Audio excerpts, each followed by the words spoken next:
Hi, my name is Callum Mitchell, and I worked with the Seattle Subway Foundation for my internship. My site supervisor was David Scott, and my faculty advisor was Todd Wildermuth. My project, creating sustainable transit-oriented development, how Seattle can grow its light rail network sustainably. So, light rail in Seattle and broadly across the country creates environmental, economic, and health benefits to its nearby corridors along which it is built. Often, though, when building, challenges are overlooked, such as the displacement, the rising housing costs that can come along with it, and the community members that were there before. So, the goal for future light rail projects in Seattle needs to be to grow the Link Light Rail sustainably so that it can suit all residents. This is extremely important right now, seeing as the Link Light Rail is one of the fastest growing light rail networks in the United States right now. So, for my project, I focused on two main questions. What are the benefits and the feasibility of light rail expansion in South Seattle and industrial areas in Seattle? And how can light rail expansion in Seattle benefit all groups of people when expanding? For my internship working with Seattle Subway, my bulk of the work was developing a preliminary environmental impact statement. I also worked with fellow interns to do community outreach. For example, here in Figure 3, that's me and my fellow interns at the Capitol Hill Farmers Market. And then the other half of my work was developing an environmental impact statement at two locations in Georgetown that can be seen in Figure 2, at East Marginal Way and Corson Avenue and 4th Avenue and Orchard Street down in Georgetown. Along with this, I also conducted literature review of past projects surrounding transit-oriented development in other urban industrial areas. For my results, uh, I found that growth into industrial areas in South Seattle is viable, although there are many changes that would need to be made to the surrounding built environments, such as significant changes to the current zoning plan. The current zoning plan can be seen on the right in Figure 4, where the light blue is representing all the industrial areas, and then in the yellow or orangish color, those are mixed use or residential zoning areas in which the bulk of Georgetown is, right in the middle in that island right there above Boeing Field. We also found that 7% of industrial lands were vacant in the two locations that we looked at within 1/4 of a mile. So these industrial lands are underutilized.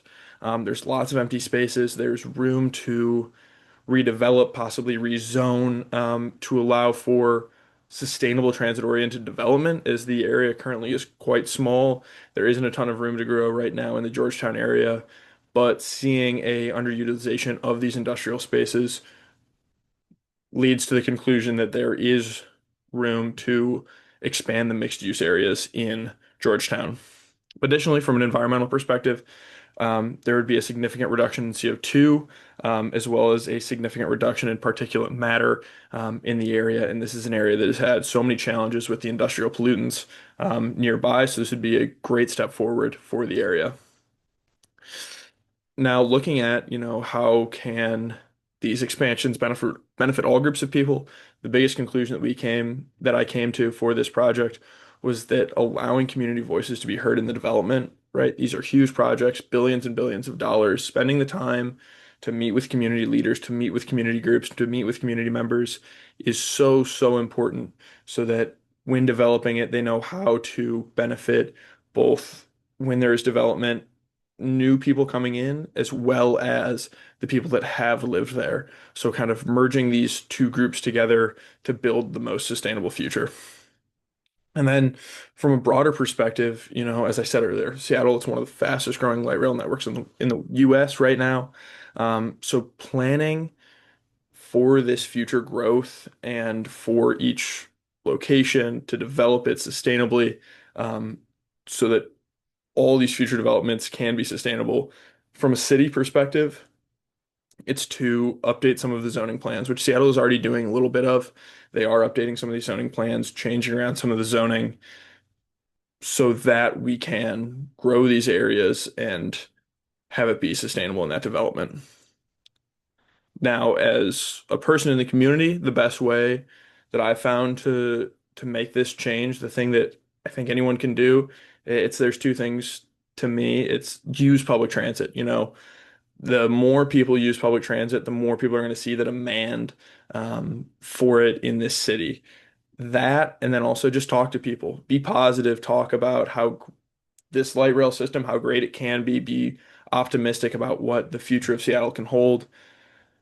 And that's the most that I think people can do right now in their daily lives. Just use public transit, talk about it with people that you know. Um, and with that, I want to just thank everyone for listening to my presentation.